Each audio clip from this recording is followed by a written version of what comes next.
Okay, so here is the lazy man's way of making pol roti.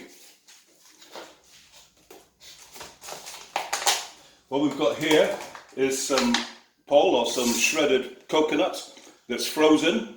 So we're going to put that in the mixing bowl. We save this because this is the lazy man's way of making the measurements. You can use weighing scales and all that fancy malarkey, but what I do is use the same volume that we used for the coconut. We use flour, just any old flour will do, and stick that in the bowl as well. So here we are, we've mixed everything up, as you can see. We need to do the dry mix first, so I'm going to put some dried pepper in there, cracked pepper, probably about that much. I'm going to put some oregano because we like a bit of continental flavour in there, about that much. We've got to keep to the Sri Lankan recipe, so we want some chili flakes, probably about that much. Again, in the Sri Lankan theme, we're going to use cinnamon, powdered cinnamon, just because I'm lazy. This is the lazy man's guide. I quite like cinnamon, so I use about that much. So you can see here are the different things. I'm going to do the dry mix again, just so that it's an even consistency all the way around.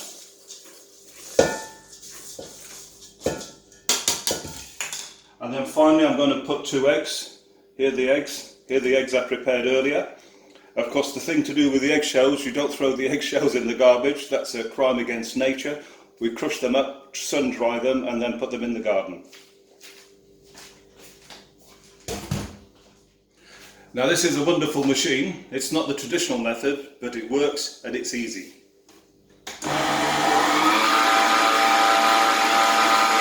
And we're just going to leave this on for a couple of minutes until there's a nice dough inside there. So here's the machine doing its thing.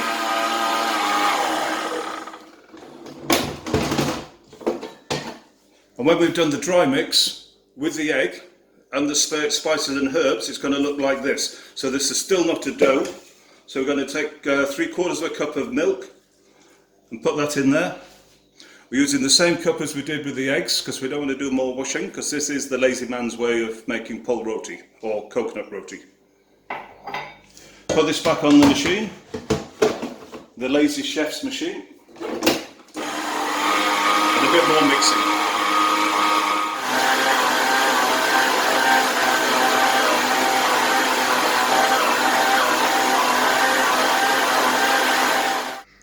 So if your mix looks a little bit like sloppy porridge, what we're going to do, we're going to carefully measure about this much flour and add that to the mix. And now you can see that dough is getting a little bit firmer.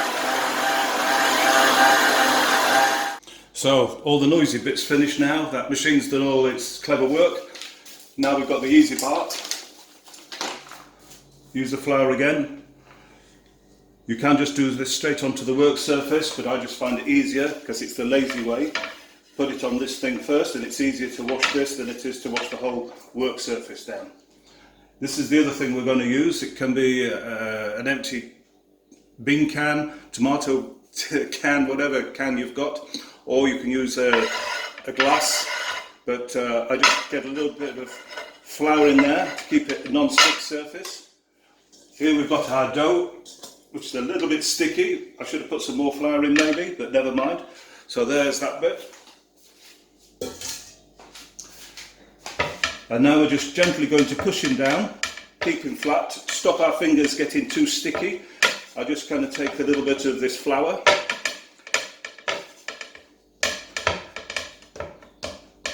And all we're doing now is just pushing it down into the kind of thickness that we want.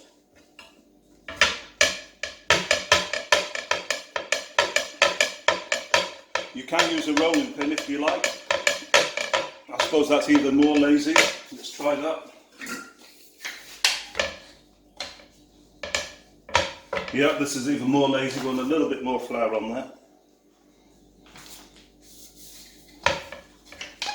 I'm doing this at a side angle so you don't get me in the way of the important part of this process, the rolling of it down. And it's up to you how thick you want this to be. Now you can make this really thin and put an egg inside and fry it inside or grill it inside, whatever you want to do.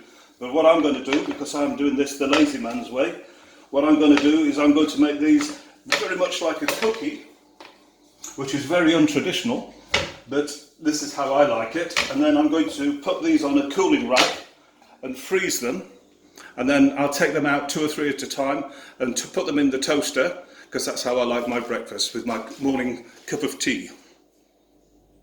So here is the rack I'm going to use. I'm just going to get a little bit of flour and dust this on the rack to stop them sticking so much.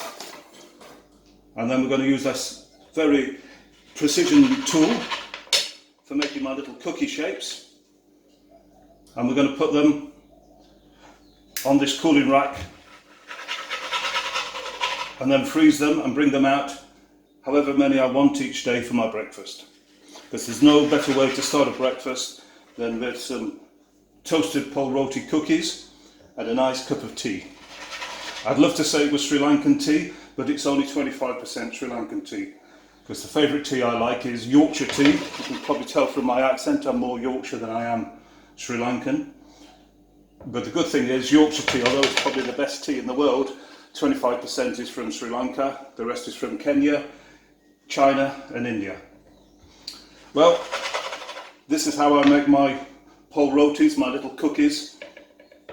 This one you can see has turned out a little bit on the fat side. So all I'm going to just do is with my fingers, just make it the kind of thickness. It wants to be about a pencil thickness. That's what I find works best in the toaster. You can get someone to do this for you, and I suppose that's even more lazy, but where's the fun in that?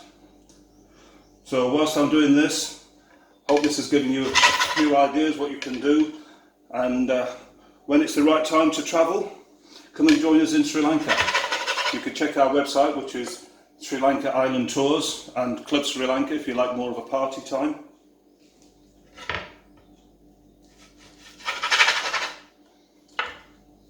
And here we have enough pol roti for the next week. Watch the other videos, enjoy the videos.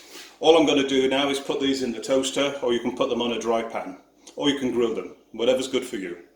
Enjoy. And they're not that bland, because we're going to put a nice little bit of chilli in there, so it livens up the flavour for the morning. Enjoy. What's that famous guy saying? Oh, am I recording? Oh, yes. So what we're going to do with these scraps, I just suddenly thought, my friend has said, hey Steve, tell them about the scraps, what you're going to do with the scraps. Well, we get the scraps and we just mould them, I suppose, knead them together like this, and we start the whole process off again until there's nothing left. There you go, there's the top tip. You see it's a little bit cracked, so it needs just a little bit more kneading until it becomes one nice kneaded bowl, or ball I suppose. And again we can just, same process, just flatten him out a little bit and then use the cutter to cut some more. There you are, that was the bonus for watching right to the end of the video. Enjoy. And for the final few scraps, we make them into a little ball like this. And we just gently make them into our cookie shape, cookie size. And then these are what we call the chef's top tips. This is the perks of being a chef, the chef's privilege. We have these with our cup of tea. Once again, enjoy. If you're excited about Sri Lankan food, it doesn't have to be spicy, although spicy is a huge part of Sri Lankan food. For breakfast, this is how I like my breakfast. How do they look? Well, here you can see, this is how we freeze them. Then we put them in one of these little plastic boxes, and the world's good.